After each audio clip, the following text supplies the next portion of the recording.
Okay, hi, this is Sarah Anderson from SarahYip.com and Facebook The Numbers Queen with another amazing soul. And this is Franziska Iseli. Is that how I say your name?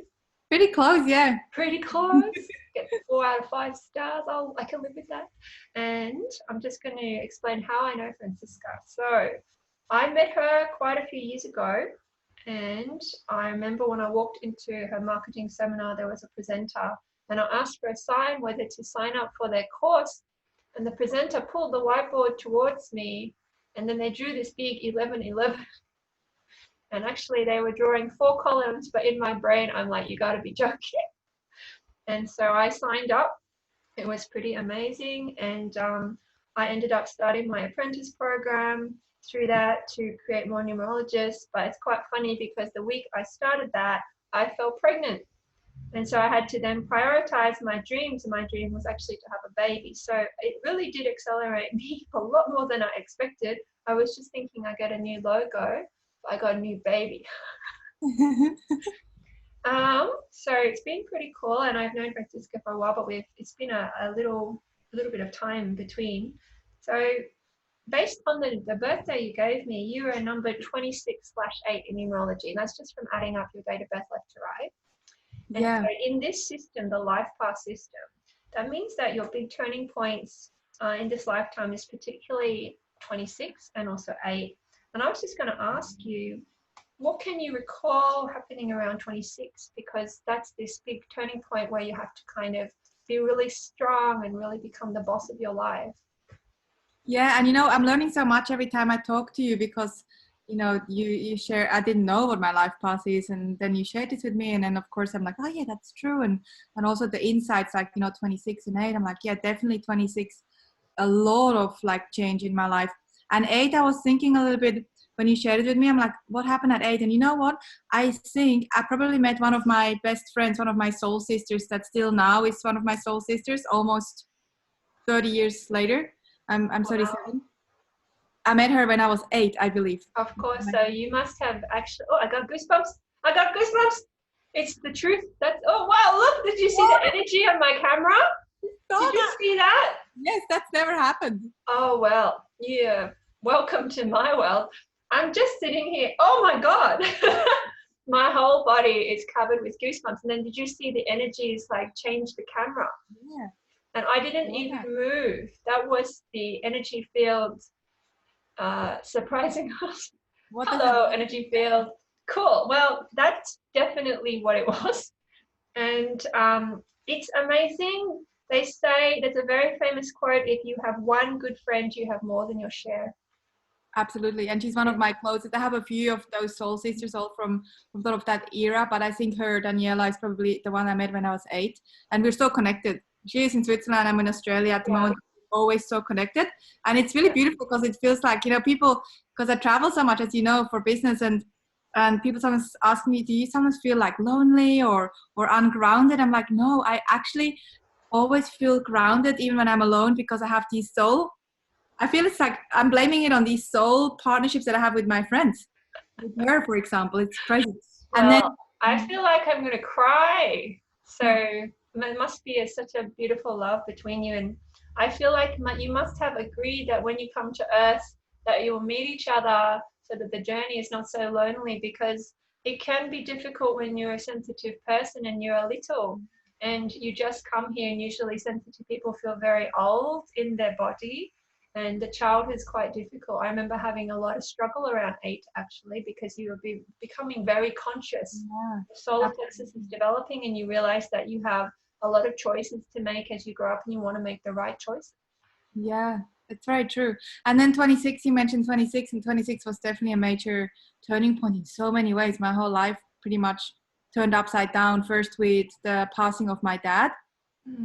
Yeah, you had mentioned that to me the first time I brought this up, and then I was so shocked. I didn't email you for like weeks. I was like, oh, what? And then suddenly you told me all these resources, like, hey, check this. I'm like, what's going on? Like, this all makes sense. Yeah. So that happened when I was 26. My dad passed, which was a major event. Also, I then quit my career in advertising and started my own business. Also at 26, because I always felt this pull that I knew I can do bigger things, and I can have a bigger impact if I just do my own thing, which is how we met, of course. And so, yeah, 26 was major in that sense. So in the life path system, the idea is it's just like a tree or a flower, a flowering shrub or something, and it's like the age of maturity when the universe will come and meet you, and it will kind of give you the next instructions, kind of like James Bond getting the little whisper in the ear, all the plans and the special gun and cars. And my turning points 2, 11 and 29 were all extremely significant. 2, I had a fight with my mum, which I have a lot of fights with people. It definitely set the tone. It's how I learned, put it that way. 11, I was at Parliament House when a guy drove his 4-wheel drive through the front door and rolled over another student's clipboard. Really? And then I got really upset about the clipboard. For some reason, I was just that kind of person. I'm like, are they going to replace the clipboard? That's all I could focus on. I was like, how could he do that to a little kid? Took his clipboard with his project. And then I also realized later on when I was older, it was a sign of my future career. And I realized it's very easy to enter politics with the right vehicle. That was the joke, because my first job was in politics. It's something I'm interested in. And then at 29, I picked up numerology in a very big, small nutshell. So it's incredibly and frighteningly accurate when you start doing this. And I really appreciate you doing that research before the call and then, sitting with it. Now as a number 8, so this 8 looks like an infinity sign. And it's interesting, in numerology, every word, name, address can be reduced to a number. And 8 is the vibration of words like God and karma and faith and hope and database. Really? What do you mean? It's got like 8 letters? No, they're not. So it's a word number system. So A is 1, B is 2, C is 3, D is 4, and it goes up to 9 and repeats. And when you're a nerd like me, you remember it. I see. And so I've analyzed a lot of words in the English language, and I know all the words with an 8 vibration. But what I guess I'm trying to say is this 8 life path for you is actually about playing God. And for women who have the 8 path, and based on a lot of people I've studied, my own mum is an 8, they have to be extremely self-motivated. Often there is no outside help that is visible, but they got this inside spirit. And the 8th chakra is the aura. So or sometimes they're literally just drawing on their soul at those difficult times, kind of like propel them back into life again. And so it can be a lot of ups and downs. It's like the number 8. But what goes around comes around, and 8s almost always become a success because they just never stop. They just keep going until they get the result they want, right? They just very determined. And I have a joke in my classes. Oops, there goes energy again. I'll try not to move so much. There's a joke in my classes that, what do I say? You can't lose with an 8 behind you, but you can't win with an 8 in front of you. So they need to push that. They need to lead from behind almost. Well, whatever the 8 is supporting, it will succeed. Yeah. But whatever the 8 is opposing, it will probably fail. Yeah. So don't have an argument with an 8. Yeah. Okay, don't argue with me, girl. But actually, I have had some hilarious readings, because we do couple readings, my husband and I, where both the partners are 8s, and they're just like picking the different sides, and nothing can win. There's like a total stalemate. The whole universe just stands still. So then we have to talk to them about taking turns. I love that. And so much that so much that you're sharing here makes sense also, like in terms of maybe the life path 8 is a lot about self-reliance more than outer reliance, because I feel like my whole life I have always relied on myself. I have never, even in the darkest moments, and I don't know if it's a good thing or a bad thing, it just is a thing. Even in my darkest moments when my dad passed, how I came back up, when I was down here in the 8 and I came back up was through myself, like tapping into what other people told me. Or of course everyone is really beautiful when you go through tragedy, but the only thing that got me back up is me, and relying on my own intuition and my own feelings, and connecting with spirit, and feeling my dad's energy, and relying on myself and what my intuition is telling me, not so much what people are telling me what to do. And it's really yes, 8 is the only closed life path.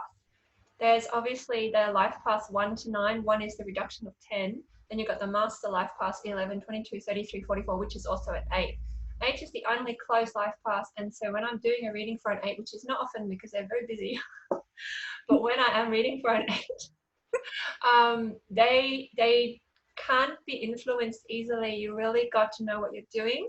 You have to be very professional, very objective, give them both sides, give them some time to think about it, not rush them. And most 8s do eventually become CEOs or managers, even if, like, my mom is, she was working at home, but she very much managed the household inside out and knew everything going on. So you have to just present them the information and step back. And it's interesting, 8 is this lucky number in Asia. Actually, China has a 26-8 vibration. There's quite a few countries that do. But it's this whole idea, they just, you can't push them into a decision. You have to be extremely respectful. And so that's where numerology can be quite useful in the workplace, because if you don't respect an 8, they can get very angry, and you will not be able to sort of predict that either, because they really hold it in a long time. Like I said, it's very close. Yeah. And that's why it's good for them to do boxing or some fun exercise. Like I know you do motorbike riding or motorcycling. Yeah.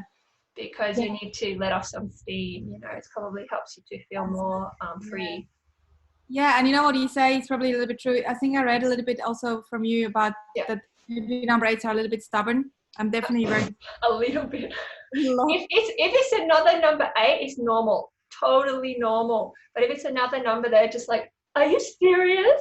Did they really just do like 25 extra hours on that project for free? Hi. So it just depends on what each person's bringing to the table and whether they're speaking the same language. If someone's got a lot of 8s, they will get along very easily.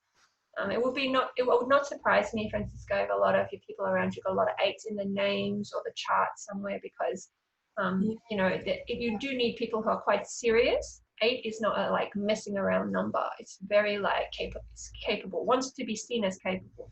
Yeah. So if it's okay, I'm just going to say a few more things. So this is the number of being the boss and playing God, getting things moving. It's a very loyal number, but can get stuck, like I said, if it's like working too much. So how do you balance your spiritual life and your material life? Because that is something a lot of 8s really struggle with. They go too far into one direction and then they get kind of stranded. Good question. I actually feel like almost the more that I sort of tune into myself and my intuition, which over the last maybe 10, 20 years I've been able to do more and more, is tuning into my spiritual side or guidance.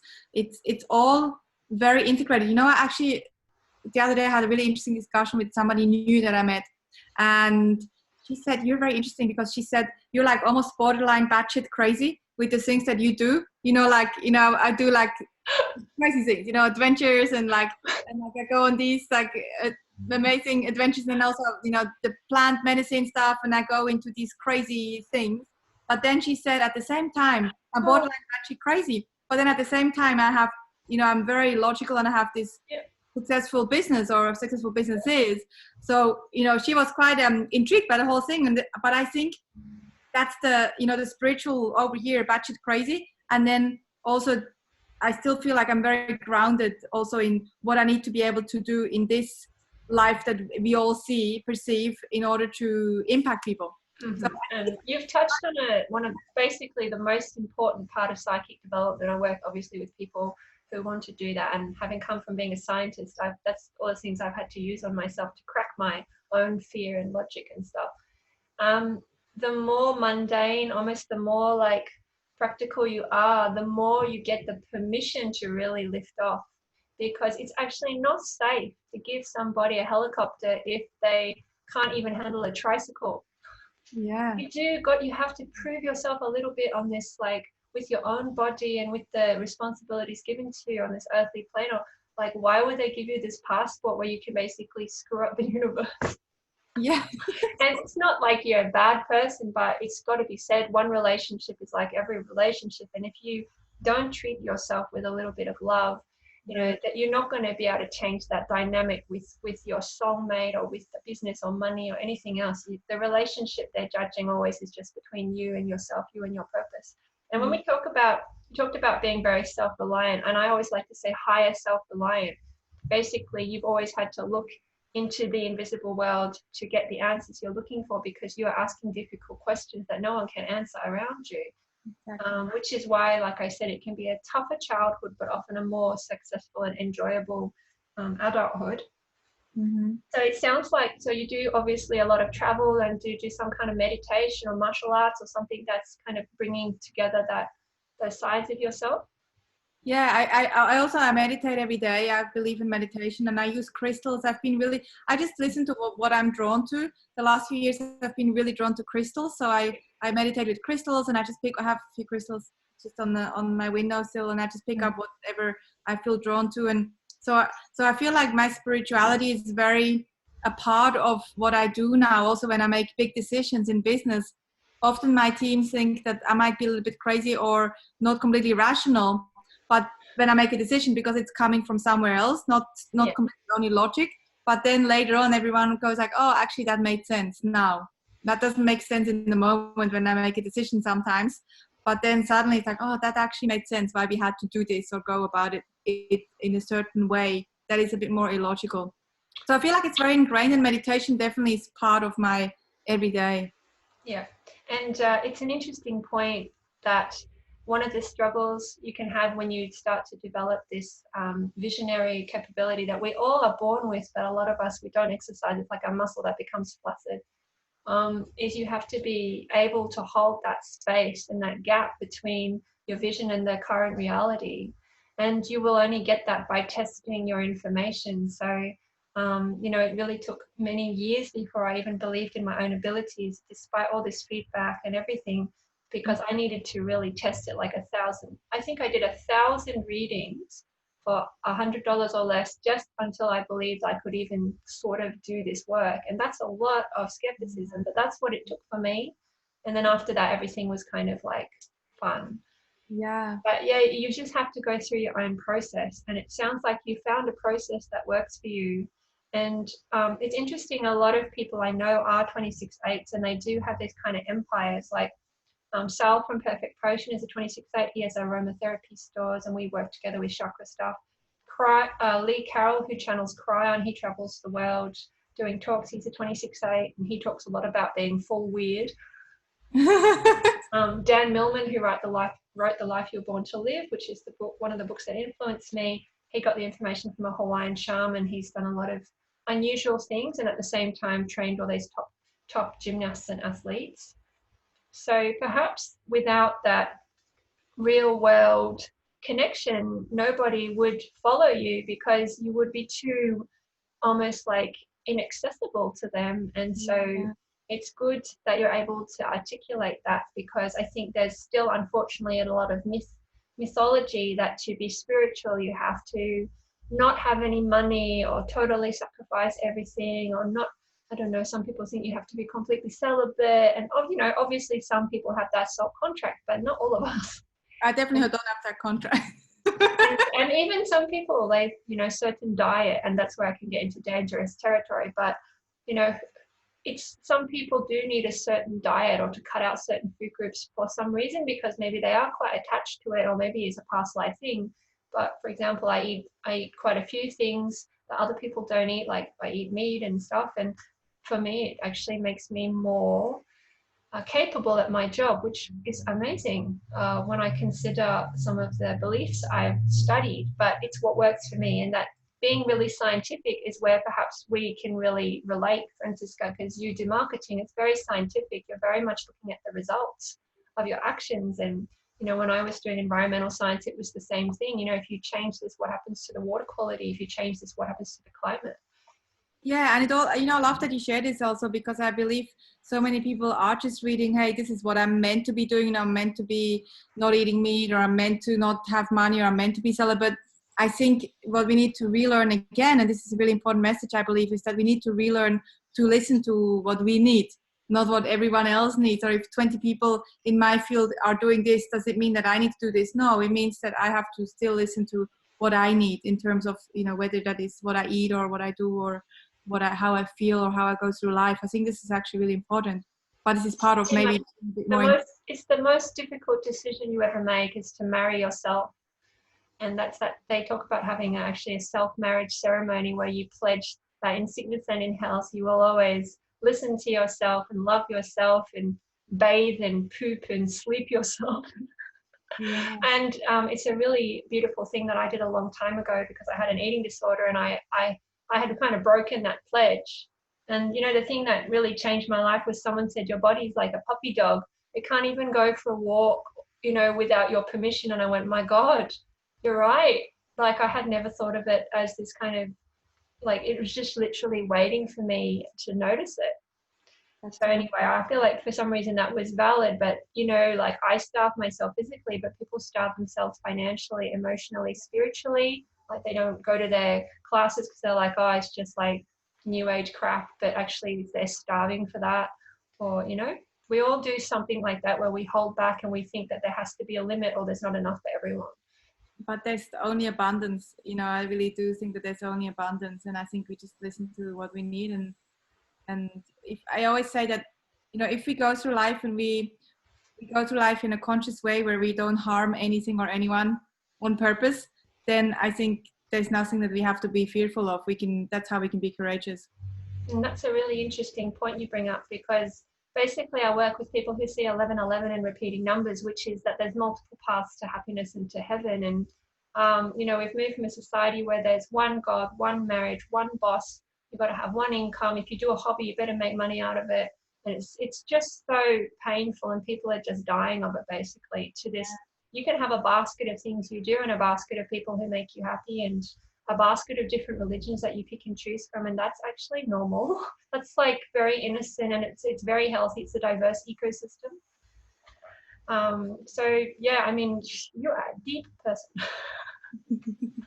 It's so nice to see you again, and thank you so much for sharing all this amazing time with us. I was going to say, so how can people contact you, and actually what do you do, in case they're wondering, because I may not have explained it that well. We've just talked about marketing, but what do you do, and how can people contact you? My general mission in life is to make an impact through entrepreneurship. So I'm involved in a few businesses. The business that that I started over 10 years ago, it's called Basic Bananas, and we do marketing mentoring. And then since then, I'm still involved in that business. I love it. Yeah. I also have built a few other companies, or even just some are projects, all with the purpose to make an impact and add value. And the best place for people to see these different projects is to go to my website, which is just my name, which is really hard to spell. You might have to spell it out. Yeah, so Franziska Iseli, which is Franz for zebra, Iska, my first name, and then last name IS, like sunshine, ELI. I'll put that in my blog as well.